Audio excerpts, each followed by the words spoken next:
So yeah, this presentation is kind of the beginning of something on urban legends and creepypastas connected to Pokemon video games as a case study representative of forms of online open source horror storytelling based on all video games.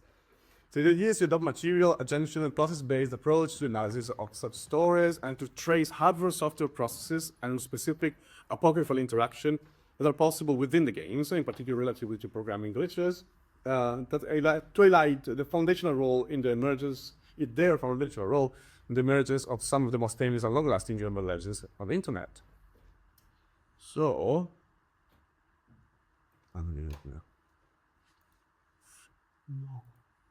So for context, the urban legends connected to video games are widely researched in recent years in academia, usually with a strong focus on the nostalgic aspect of old media, such as the Game Boy, that is reversed into the horrific by such form of storytelling.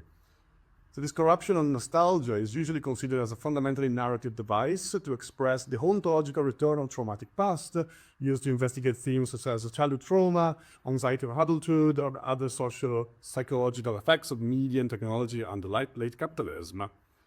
And nostalgia is certainly a fundamental pivot to this form of storytelling, but my argument is that there is this approach, which is strongly focused on the aesthetic or kind of cosmetic dimension of these games, how they look, how this subversion of childhood is represented visually, tends to overlook the interactive and relational processes at work, which are constitutive of all mediations, and video games in particular, and of all the material discursive processes within such old media, in their intrinsic specificities and potentialities to trigger meaning, imagination, and narrative.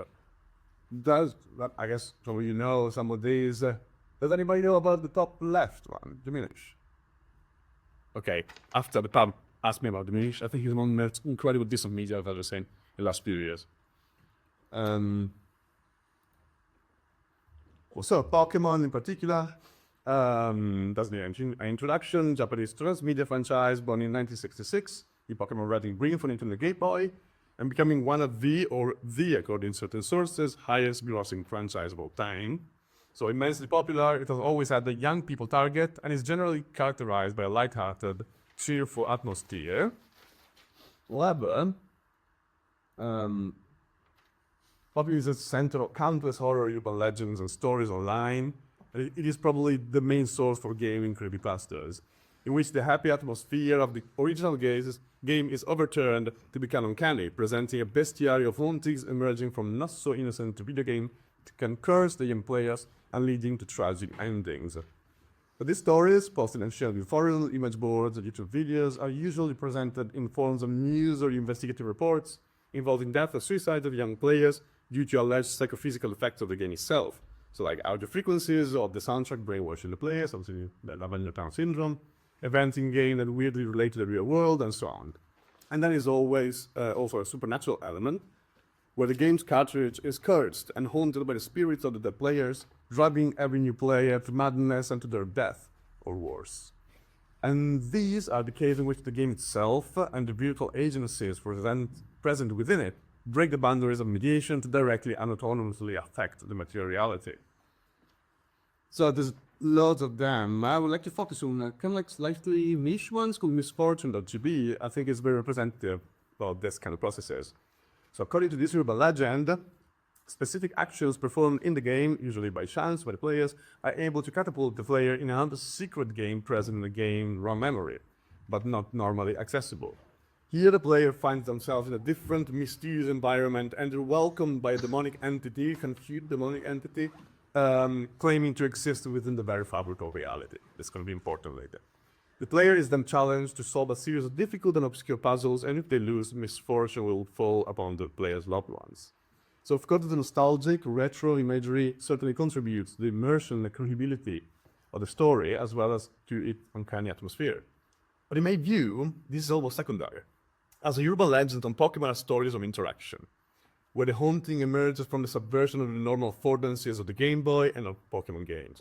The player plays in ways they shouldn't have, they do something wrong in the game, and the game answers autonomously. So what I aim to do here is to analyze the origin of such urban legends by tracing not so much the representational imageries, but rather the playing, and in particular potential wrong, subversive ways of playing with the game, and how this might have influenced these stories. And if we follow the modes of interaction similar to those depicted in these stories, visual lenses, we discovered that the original Pokemon games, from the very beginning, they've been infamous for the countless glitches and bugs that affected them. For the release of the game, players began to stumble upon such glitches, starting then to research the properties, to exploit them as cheats to gain extra powers in the game, but also to share them for the mysterious and unsettling connotation they had.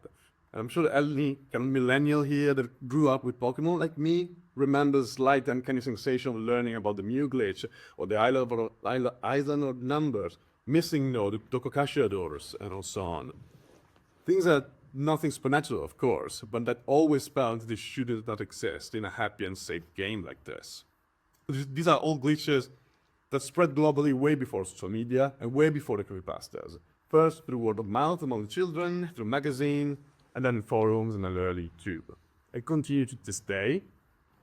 So for instance, you could have been like a child in late 90s on holiday with your parents and playing game Pokemon Red. That's something like this could happen. It wasn't matter what without this.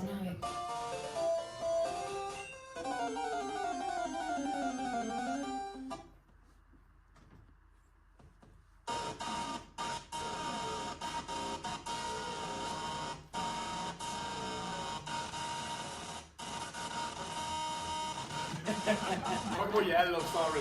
Pokemon Yellow.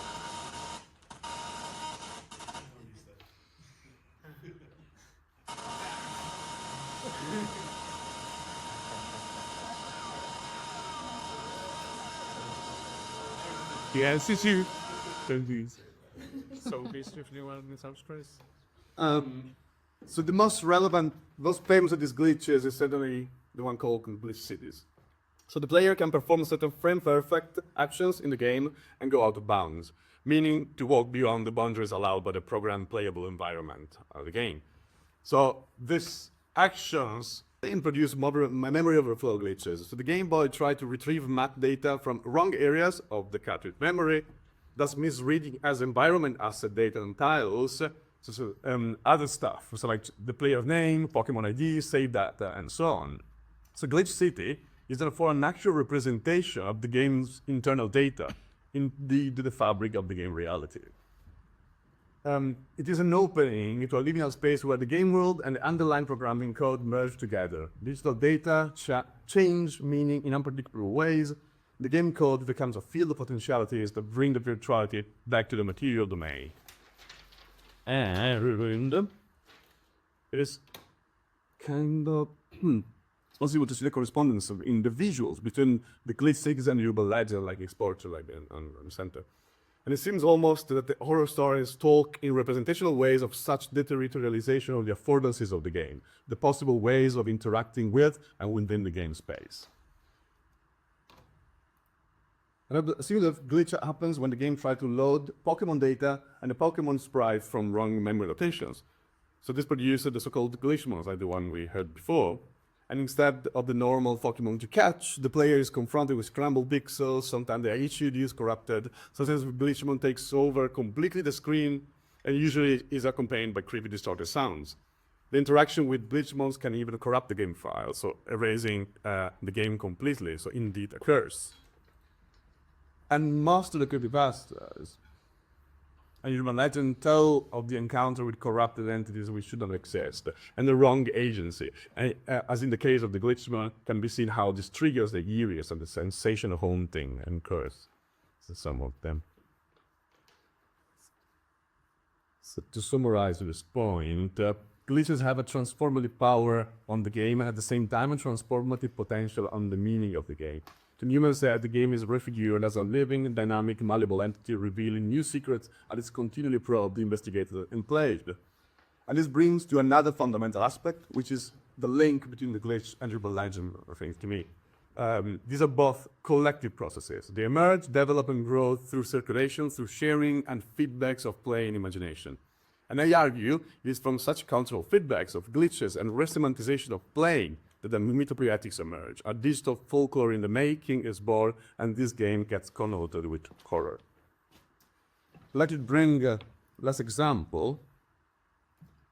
to solve such processes between materiality and horror stories. It is a glitch that has been discovered fairly recently, it's 2016, I believe, which demonstrate how the original Pokemon games have never been really like that media, and they instead how they continue to expand their lore to almost hyperstitional or synchronistical findings. So Pokemon Crystal, second generation of games released in Game Boy Color in 1999, it is possible to go out of bounds and reach a specific glitch city similar to Maniados. Here, however, there is a weird consistency, an internal coherence, and almost a meaningfulness that charge interaction with eeriness and uncanniness. It is a sprite of a young girl, for some reason the only element in black and white. So once a player is near, she approaches the player, a dialog box appears with glitched text and scrambled pixels that sometimes cover the whole screen with stereotypically horror repetitions of the name of the player's character, and then the game crashes. She can erase the save file, and someone says even corrupt irreversibly the cartridge. But it doesn't end here. How much time do we have? Yes. So this is like one of the possible interaction area.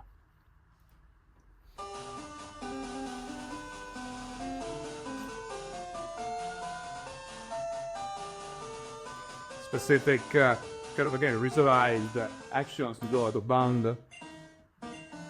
Is that next up?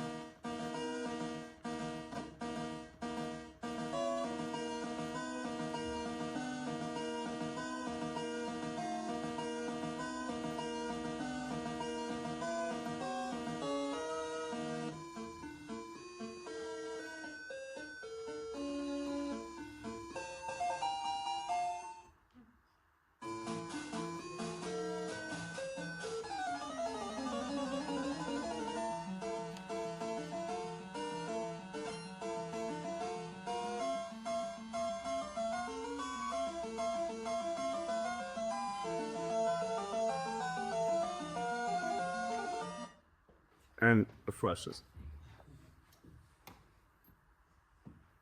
So when the interaction begins, this triggers a specific track of the music of the game, uses the soundtrack of the Burn Tower level, an area of the game which is a tall pagoda burned to the ground by a thunder. On that level, it has been discovered there should have been an NPC which was cut from the final build of the game, but it was cut content has been retrieved through data mining. It should have been an old man just outside the tower with a dialogue that reads, "Oh no, my daughter is missing. No, she shouldn't have gone to the burn tower. I told her not to go near it. People seem to disappear there. Oh, what should I do?" So fans began to speculate that the girl in the glitch city is actually the ghost of a quest first programmed but then cut from the game. A girl lost in the burn tower and never allowed to be saved by the player, that re-emerges as destructive revenant in the form of glitch. Not different from other bingeable ghosts living in haunted media like Ringo's Sadako. So in this case, yes, a hauntology. The agency of what is no longer of the removed, what should not exist but returned by apocryphal practices within the game. So to conclude, this was an attempt to say reclaiming haunting from the overarching discursive power of hauntology, to recognize the unique auras of media and their specific affective intensities. So when seen from the point of view of interaction with the game and with the materiality of the software processors, the horror stories and urban legends on Pokemon become part of a continuum, an ongoing dynamic feedback between ways of playing, the transformation interactive affordances of all media, and the continuous resemantization of the discursive material boundaries of the game. What emerges from this network of agency is an online subculture that from 1996 until today continues to expand the meaning and imagination of Pokemon, producing stories, creativity and lore in the making from a medium that refuses to die and instead haunts, curses and terrifies an entire generation of Pokemon trainers.